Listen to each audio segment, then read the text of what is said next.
नमस्कार दोस्तों, आप सबका अपने ही YouTube चैनल पर बहुत बहुत स्वागत। आज लेकर आए हैं नवोदय में गणित का चौथे अध्याय का लेक्चर 3, गुणनखंड, गुणज एवं उनके गुण का लेक्चर 3।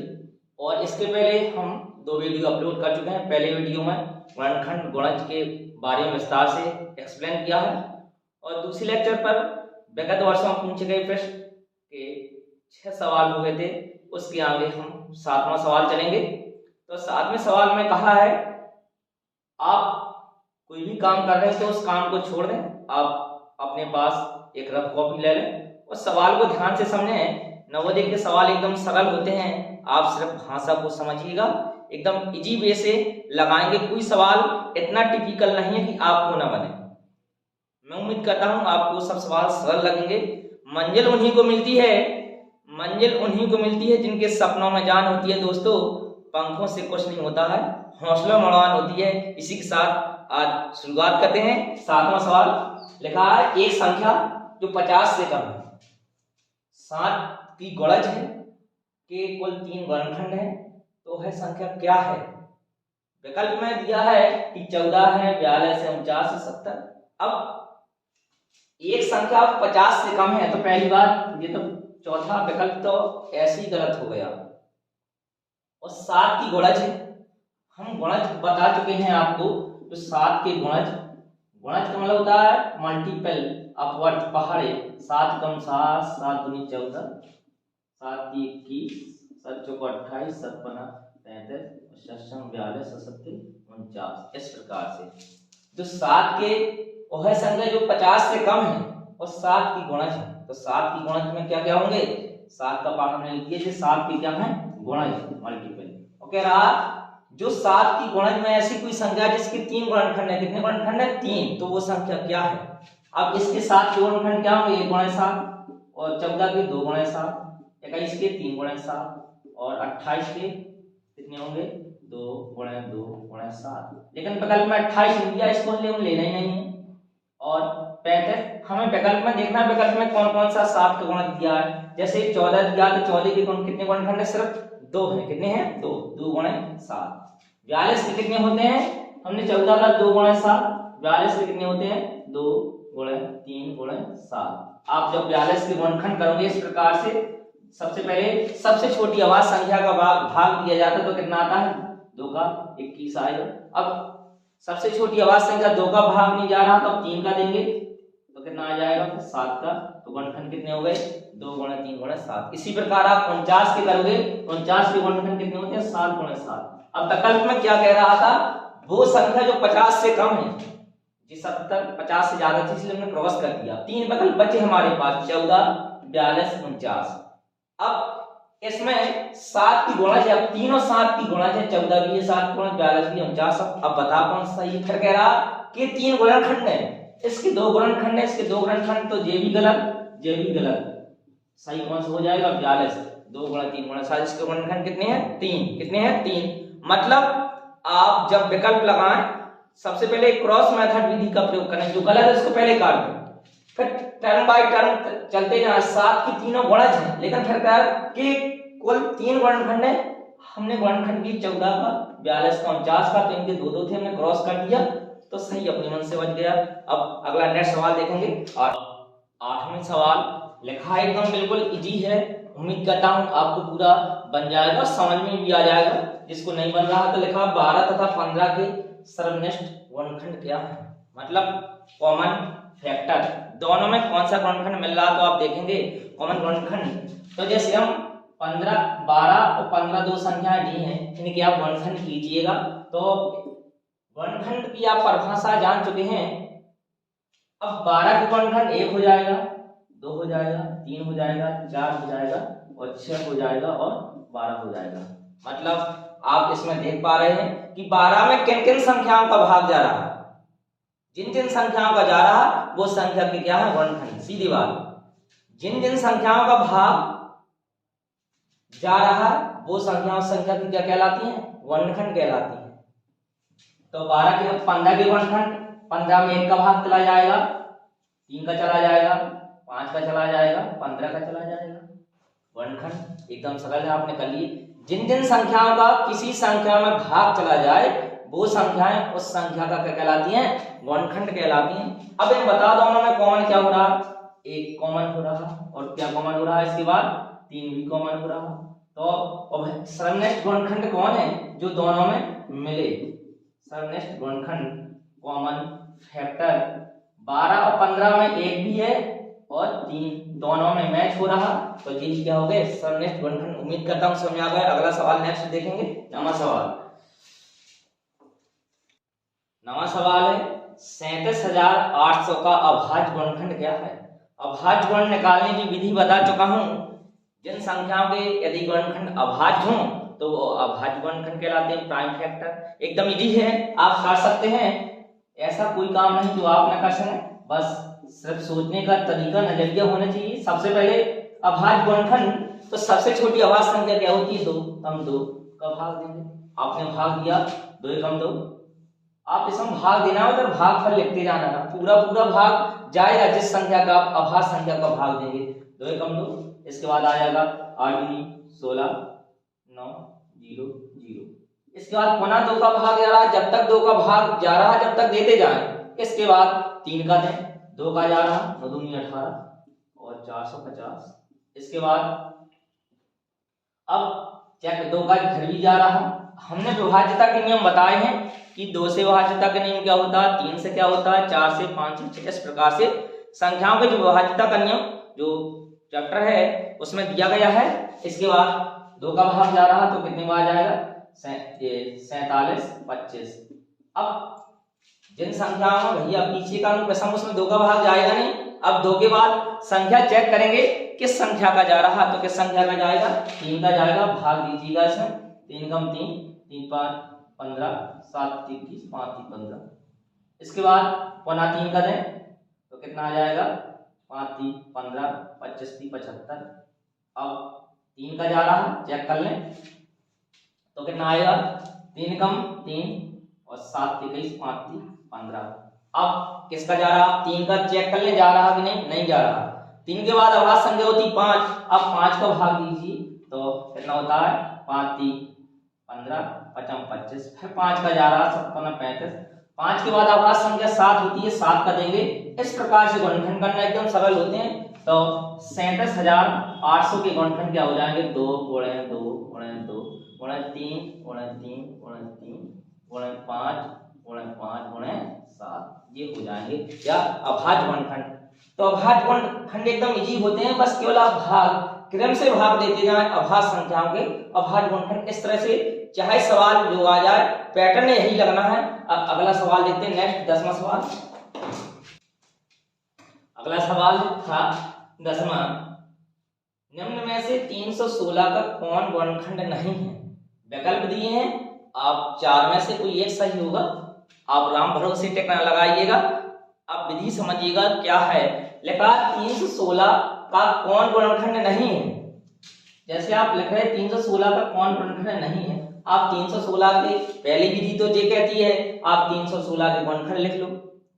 जो गुणनखंड मैच हो जाए वो सही है, जो मैच ना हो वो गलत है। तो वही पूछा है, गुणनखंड नहीं है, नहीं है वाला पूछा है। या दूसरा तरीका, आपको 316 के गुणनखंड नहीं लिखना है तो 316 के गुणनखंड दिए हैं। गुणनखंड का मतलब यही तो होता है, जैसे हमने अभी लिखा था 6 के गुणनखंड 1 2 3 6, मतलब 6 के गुणनखंड लिखे 1 2 3, मतलब इन संख्याओं का भाग इस संख्या में चला जाएगा। मतलब जिस संख्या के आप गुणनखंड लिख रहे हैं तो गुणनखंड का भाग किस में चला जाएगा, उस संख्या में चला जाएगा। अब कह रहा 316 का कौन गुणनखंड नहीं है, जिस संख्या का भाग चला जाए वो गुणनखंड है, जिसका ना जाए वो गुणनखंड नहीं है। सबसे पहले आप भाग देंगे 1 का।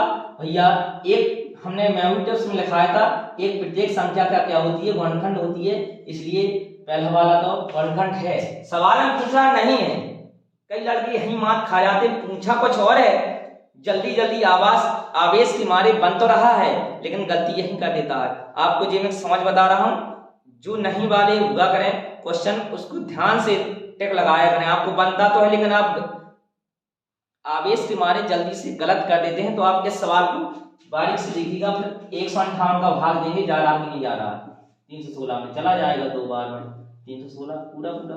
इसके बाद 79 का चेक करेंगे, जा रहा है ये भी पूरा पूरा जा रहा है 4 बार में। अब भैया 8 का भाग देंगे 316 में, तो कितना होता है 8 की 24 घटाया 7, और इसके बाद अब 9 8 कितना होता है 72 शेष बच रहा, मतलब पूरा पूरा भाग नहीं जा रहा। जब पूरा पूरा भाग नहीं जा रहा 8 का, तो यही गुणनखंड नहीं है, हमें पता चल गया। जिस संख्या का भाग चला जाए किसी संख्या में तो वो उसका गुणनखंड कहलाती है, ना जाए तो गुणनखंड नहीं है। पूछा है सवाल में गुणनखंड नहीं है, अंडरलाइन कर लो गुणनखंड नहीं है, तो कौन सा गुणनखंड नहीं है 8, और जे भी गुणनखंड है जे गुणनखंड जे। तो पूछा गुणनखंड नहीं है तो आप 8 में जो आपकी ओएमआर शीट होगी उसमें आप गोला लगाने चलते हैं अगले सवाल की तरफ।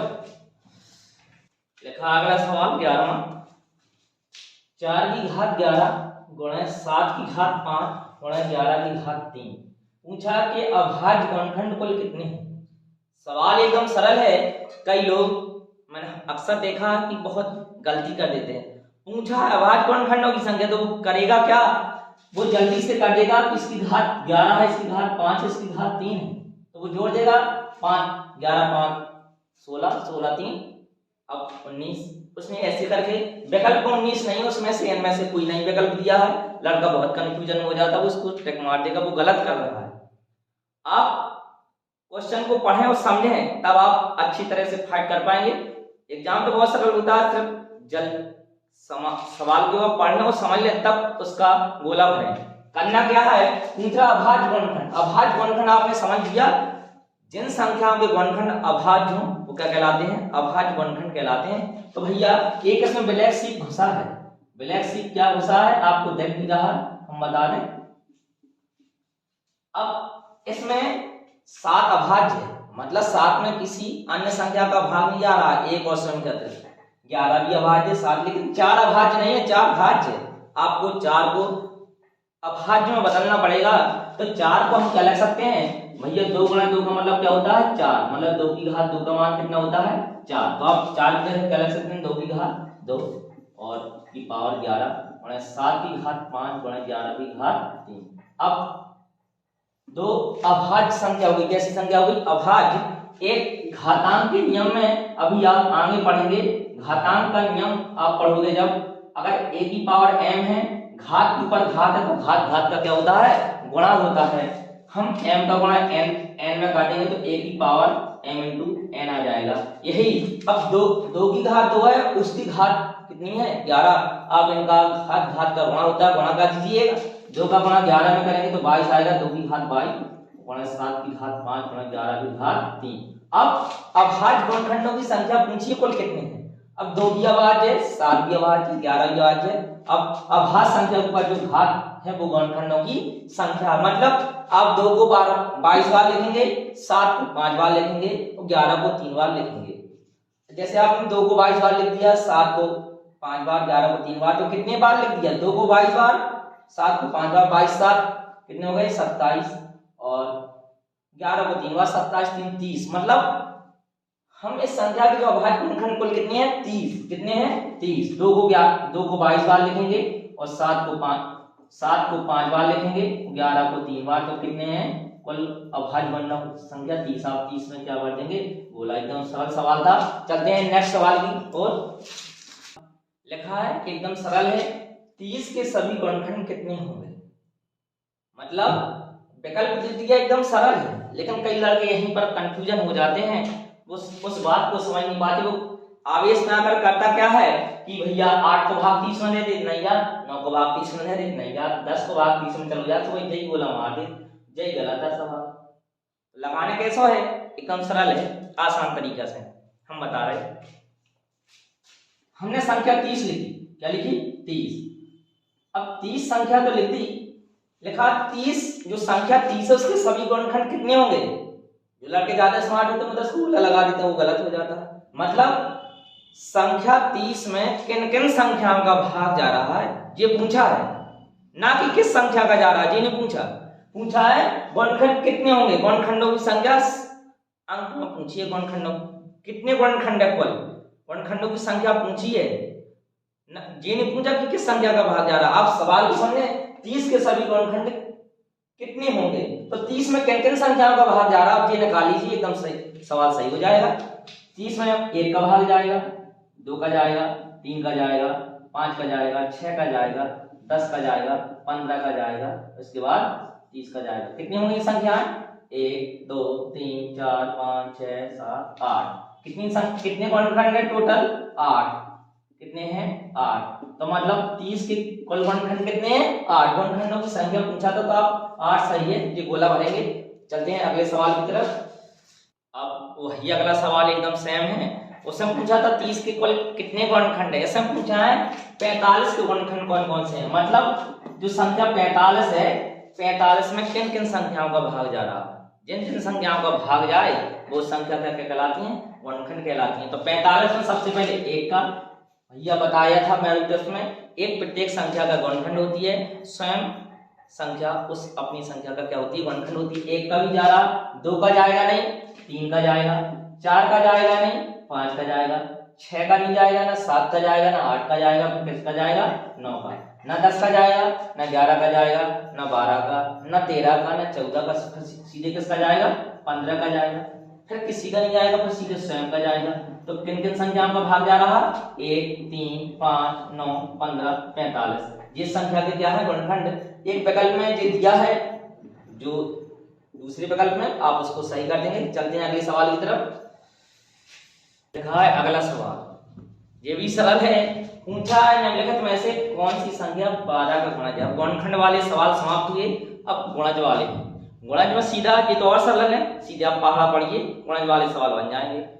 अब लिखा है कौन सी संख्या 12 का गुणज है। 12 का गुणज का मतलब जिसमें 12 की गुणज लिखेंगे तो 12 का पहाड़ा लिखेंगे, वो संख्या मतलब 12 से कट जाएंगे। अब सीधी बात है, जिस संख्या में 12 का भाग चला जाए वो 12 का गुणज है। अब चेक कर लो, इसमें 12 का भाग ले लो, इसमें 12 का भाग, इसमें 12 का भाग, इसमें 12 का भाग, भैया ये पूरी कट जाएगी 12 बार में। 12 का भाग 144 में देंगे तो 12 बार में पूरा चला जाएगा, 12 दूनी 24, मतलब यही संख्या क्या है? 12 का गुणज। तो क्या आंसर सही हो जाएगा? 144। सीधी बात है, जिस संख्या में 12 का भाग चला जाए वही 12 का गुणज है। अब गुणज की परिभाषा यही तो पढ़ी थी, जैसे 12 के गुणज लग रहे थे, 12 को 12 बार दूनी, मतलब 12 का टेबल लिख देना इस प्रकार से। अब एकदम सीधा था 12 का गुणज सीधे, अब 12 का पहाड़ लिख दे, 12 24, मतलब जिस संख्या का गुणज निकाल रहे, जो संख्याएं आएंगी मतलब गुणज वाली, 12 का उसमें पूरा भाग चला जाएगा, सीधी बात। ठीक, अब चलते हैं अगले सवाल की तरफ। आसान लगा कि नहीं लगा? चलते हैं अगले सवाल की तरफ। अगला सवाल एकदम क्या चटपट सवाल, मतलब ऐसे सवाल नवोदय में पूछे जाते हैं। लिखा है निम्नलिखित में से कौन सी संख्या अभाज्य।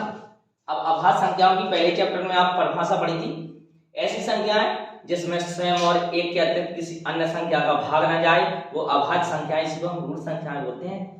बताया था 1 से 100 तक 25 अभाज्य संख्याएं होती हैं, तब अभाज्य संख्याएं उसका नाम ही है अ प्लस भाज्य। अ मींस नहीं, भाज्य मींस भाग न जाए, जिसमें किसी अन्य संख्या का भाग न जाए। अब जी आप ये बताओ, 6 में भैया 2 को भी भाग जा, 3 को भाग जा, जो नहीं हो सकत। 9 में 3 को भाग जा, जो नहीं हो सकत। और 12 में भैया 2 को, 3 को, 4 को, 6 को, जो नहीं हो सकत। तो कौन भैया? 5। कौन सी? 5। 5 में 1 को भाग जा तो 5 ही को जाता, और नहीं जाता कौन को।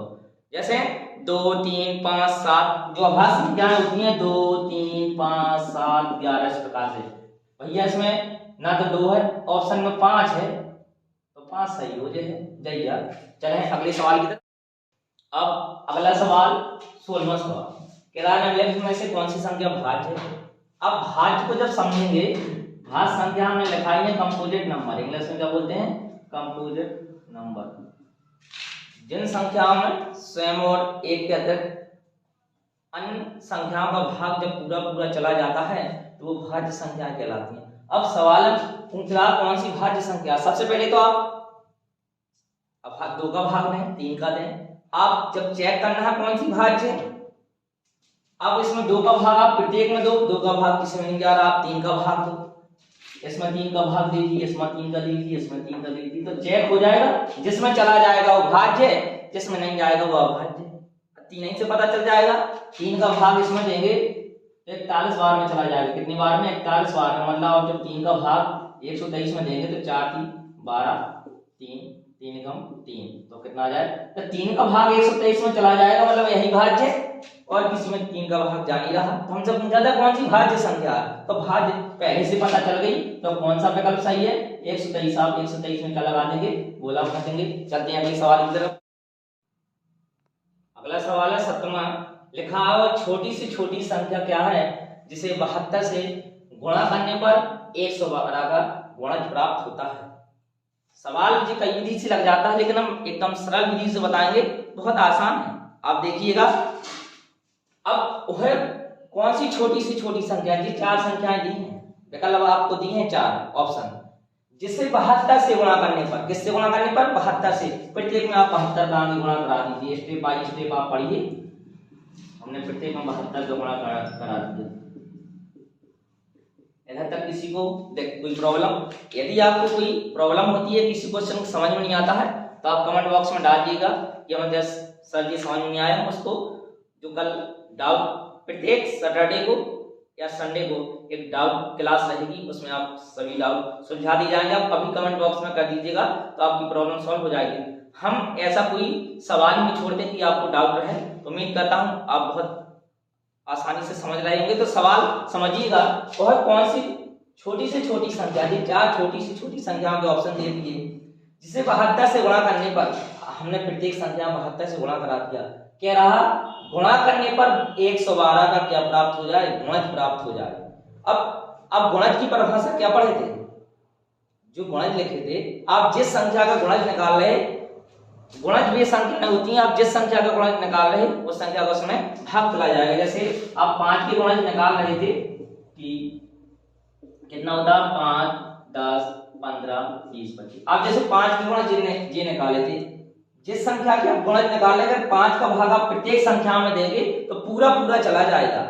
वही कह रहा, ऐसी कौन सी छोटी से छोटी संख्या है जिसमें 12 से गुणा करने पर तो 112 का गुणज प्राप्त हो जाए। यदि इन संख्याओं में 112 का जिसमें पूरा भाग चला जाएगा, वो छोटी से छोटी संख्या सही हो जाएगी।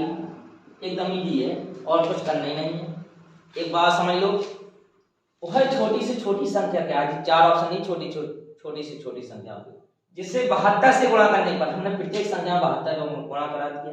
कह रहा करने पर 112 का गुणज प्राप्त हो जाए। गुणज का मतलब होता है जैसे 5 के गुणज आप निकालते हो 5, 10, आप 112 के गुणज निकालोगे, जैसे 112, इसके बाद 224, इसके बाद 336 डॉट डॉट इस प्रकार से होंगे। तो मतलब 5 के गुणज आप जब निकाल रहे, इस 5 का भाग इस प्रत्येक संख्या में जाएगा कि नहीं जाएगा? मतलब जाएगा, पूरा जाएगा। 5 का दोगे 5 में 5 गुण 5, 10 में दोगे तो 5 गुनी 10, मतलब पूरा। इसी प्रकार 112 का गुणज प्राप्त होता है, तो आप 112 का जिसमें भाग पूरा चला जाए वही छोटी से छोटी संख्या सही है। भैया ना तो इसमें जाएगा, ना तो इसमें जाएगा, इसमें चला जाए। आप 112 लिखा है, इसमें चला जाएगा। आप पखा जानते हैं, 14 कितना होता है? 112। आप 8 का भाग 9 में 72 में देंगे तो पूरा चला जाएगा। तो 9 8 कितना होता है? 72। यही छोटी से छोटी संख्या क्या हो जाएगी? 14 सही हो जाएगी। तो विकल्प कौन सा सही हो जाएगा? एकदम 14 सही हो जाएगा। अगला सवाल 18वां सवाल कह रहा निम्न में से कौन सी संख्या 1 से लेकर 17 के बीच की सभी अभाज्य संख्याओं से विभक्त हो जाती है? सबसे पहले तो एक अभाज्य संख्या 1 से 17 तक के बीच की आपको अभाज्य संख्याएं पता होनी चाहिए। सवाल तो एकदम इजी है, बन भी जाएगा, लेकिन हम सरल विधि से करेंगे। कैसे? 1 से 17 तक की अभाज्य संख्याएं, सबसे छोटी अभाज्य संख्या 2, 2 के बाद 3, 3 के बाद 5, 7, 7 के बाद 11, 11 के बाद 13, 13 के बाद सीधी क्या होती है? 17 होती है।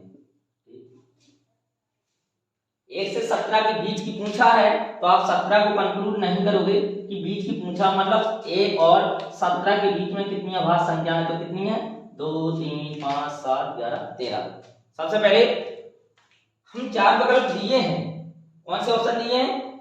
आपके सामने देख रहे हैं। मतलब निम्न में से कौन सी संख्या 1 से 17 के बीच की सभी अभाज्य संख्याओं से विभक्त हो जाती है, मतलब भाग चला जाता है। सबसे पहले जो सबसे छोटी अभाज्य संख्या क्या होती है? 2। आप 2 का भाग प्रत्येक संख्या में देखिए। 2 से विभाज्यता का आप नियम जानते हैं जिन संख्याओं के जो अंतिम अंक होता है 0, 2, 4, 6, 8 हो तो वो संख्या 2 से पूर्णतः विभक्त हो जाती है। आप आगे इसमें दो का विभाज्यता का नियम लगाइए तो ये तो भैया अंतिम अंक 3 है तो ये विकल्प तो पहले से गलत हो गया। ठीक, हमने क्रॉस का नियम लगाया, 0 है, इसमें भी भैया 5 है पीछे तो ये भी ऑप्शन गलत है तीसरा। तब सही कौन कौन सा होगा, दूसरा या चौथा। अब दूसरी चौथी में से कौन सा है, तो आप 2 का विभाज्यता का नियम ने फॉलो करा दिया 3 के विभाज्यता का नियम। 3 के विभाज्यता का नियम होता है यदि किसी संख्या के सभी अंकों का योग में 3 का पूरा भाग जा रहा तो वो संख्या किससे विभक्त होती है, 3 से। अब आप दूसरा ऑप्शन क्या था, 4 4 0 4 4 0 और जो चौथा ऑप्शन था 5 1 0 5 1 0। आप इनके सभी अंकों को जोड़ दीजिएगा, 4 में 4 जोड़ा 8 12 16, इसमें आ रहा 16, इसको जोड़ देंगे 6 6 5 11 12। एक फल में 3 का भाग इसमें दो इसमें दो, 3 का भाग 16 में नहीं जा रहा तो ये ऑप्शन गलत है। 3 का भाग 12 में जा रहा है, 4 में पूरा जा रहा तो ऑप्शन कौन सा सही है, चौथा सही है। आगे बढ़ने की जरूरत नहीं है, जब हमारा 2 3 में काम चल गया तो 5 7 11 13 से लेना ही देना नहीं है। सबसे पहले हमने क्या किया, 2 से विभाज्यता का नियम ढूंढा, किसमें फॉलो हो रहा, तो किसमें भैया जब पहली 2 को नियम पहले और तीसरे नहीं लग रहा, हमने क्रॉस मेथड से इसको गलत कर दिया, बचा दूसरा और चौथी में से। हमने फिर विभाज्यता का 3 की विभाज्यता का नियम वो लगाया, यदि किसी संख्या के सभी अंकों का योग में 3 का पूरा भाग जाएगा तो 3 से विभाज्य होगा। तो हमने भैया ऑप्शन 2 ऑप्शन 4 में सभी अंकों को जोड़ा। ऑप्शन 4 में सभी अंकों के 12 हो रहा था, इसमें 3 का भाग पूरा जा रहा तो वो संख्या 3 से विभाजित है, 2 से है, अन्य संख्याओं से भी है। तो इस प्रकार से चौथा ऑप्शन सही है। चलते अगले सवाल की ओर। अगला सवाल है 19वां, निम्नलिखित में से कौन सी संख्या 45 से विभक्त होगी। 4 ऑप्शन दिए हैं जिसमें 45 का भाग पूरा चला जाएगा, वो संख्या 45 से विभक्त होगी। तो आप 45 का भाग ना देके हम इसको थोड़ा तोड़ लेते हैं, विभाज्यता का नियम लगा देंगे, सही हो जाएगा। अब 45 के जैसे हम गुणनखंड करें तो कितना हो जाएगा, 5 गुणा 9। मतलब जिस संख्या में 5 का भाग चला जाए और जिस संख्या में 9 का भाग चला जाए, जिस संख्या में 5 और 9 दोनों का भाग चला जाए वो संख्या 45 से विभक्त हो जाएगी। अब 5 से विभाज्यता का नियम जानते हैं, जिस संख्या का अंतिम अंक 0 या 5 हो वो संख्या 5 से विभक्त हो जाती है। और 9 से विभाज्यता का नियम, जब किसी संख्या के सभी अंकों के योग में 9 का पूरा भाग जा रहा वो संख्या 9 से विभक्त होती है। अब आप 5 से विभाज्यता का नियम लगाइए, जिस संख्या के अंतिम अंक 0 या 5, इसमें भी 0 है, इसमें 5 है, इसमें 0 है, इसमें 5 है तो 0, मतलब चारों संख्या में 5 का भाग जा रहा जी, मतलब सेटिस्फाइड हो गया। 9 का देखेंगे, अब आप इनके अंकों का योग कर लीजिए, 1 8 9 10 15 21 में 9 का भाग नहीं जा रहा, मतलब ये ऑप्शन गलत है। आगे जोड़िए 6 8 12 5 17 में क्या 9 का भाग जा रहा, नहीं जा रहा, ये भी गलत है। आगे अब आप 45 का भाग करने ना बैठ जाए, कहीं आप घटाना थोड़ी में मिस्टेक कर गए हासिल में तो गलत हो जाएगा। सबसे बढ़िया विभाज्यता का नियम सीखिए, सवाल एकदम इजी हो जाएगा। इसको जोड़िएगा, 2 2 4 12 18 में भैया 9 का भाग चला जाएगा 2 बार में, यही विकल्प सही है। इसको जोड़ लीजिएगा, कितना 4 3 7 17 में भैया 9 का भाग नहीं जाएगा, यही विकल्प गलत है। तो सही कौन सा है, तीसरा। सवाल था निम्नलिखित में से कौन सी संख्या 45 से विभक्त होगी। सबसे पहले नंबर पर जो सॉल्यूशन होता है, या तो आप 45 का भाग दीजिए तो तीसरी संख्या में चला जाएगा, यही 45 से विभक्त है। दूसरी विधि, आप 45 को गुणनखंड करेंगे तो 5 गुणा 9, मतलब जिस संख्या में 5 और 9 दोनों का भाग चला जाए वो 45 से भी उसका भाग पूरा चला जाएगा। 5 का भाग हमने प्रत्येक में चेक किया, प्रत्येक में जा रहा है, 9 का चेक किया तो केवल तीसरे में जा रहा है, तो तीसरी संख्या 5 और 9 दोनों से विभक्त है। चलते हैं अगली सवाल की ओर। अगला सवाल सेकंड लास्ट सवाल है कि 75 के अभाज्य गुणनखंड सरल है, आपकी कुल मेथड बनना चाहिए।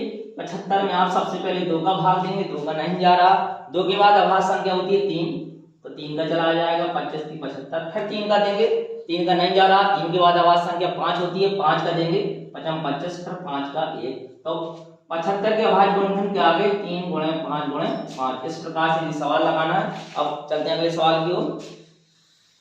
विगत वर्षों में पूछे गए प्रश्न का लास्ट सवाल। एकदम सरल है। इस प्रकार से मतलब जो पिछली नवोदय की प्रवेश परीक्षा में सवाल आए हैं, इस प्रकार के सवाल आए हैं। 40 से छोटे 5 के गुणजों की संख्या गुणज मल्टीपल की संख्या कितनी है? तो 40 से छोटे कंडीशन दे दी है, ये नहीं कहा कि 5 के गुणज। अगर 5 के गुणज की संख्या पूर्णतः तो अनंत होती है, एक कंडीशन रख दी 40 से छोटे होनी चाहिए। किससे छोटे होनी चाहिए? 40 से। तो 5 के गुणज मल्टीपल ऑफ 5 तो कितना आ जाएगा? 5, 10, 15, 20, 25, 30, 35। अब आएगा क्या? 40। कंडीशन में कह दिया 40 से छोटे, हम 40 से छोटे जो 40 के बराबर है 40, इसलिए इस 40 को नहीं लेंगे। 40 से छोटे कहा है, कंडीशन है 40 से छोटे। अब इसमें गिन लो कितने हो गए गुणज? 1 2 3 4 5 6 7। गुणज की संख्या आप पूछी तो कितनी है ये? 7। तो ऑप्शन में 7 कहाँ है? आप तीसरा सही कर देंगे। जो कल का लेक्चर होगा हमारे इस चौथा चैप्टर है जो गुणनखंड गुणज, उनके गुण के 3 लेक्चर हो गए। जो कल का लेक्चर आएगा उसमें अभ्यास प्रश्नावली के लेक्चर होंगे। अभ्यास प्रश्नावली में जो सवाल दिए हैं क्रमबद्ध तरीका से प्रत्येक सवाल को स्टेप बाय स्टेप समझाऊंगा। आप प्रत्येक वीडियो को जो एकदम सीरीज में दिए हैं आप देख के जाएं। आपको कोई सवाल ऐसा ना लगेगा कि आप उस सवाल को नहीं समझ आ रहा, कमेंट बॉक्स में कमेंट कीजिएगा। आप यदि नवोदय के छात्र तैयारी कर रहे हैं तो आप चैनल को सब्सक्राइब कर लें ताकि जो आने वाले वीडियो की नोटिफिकेशन आपको प्राप्त हो सके। चलते हैं अगले वीडियो में, मिलते हैं। सी यू टुमारो। धन्यवाद।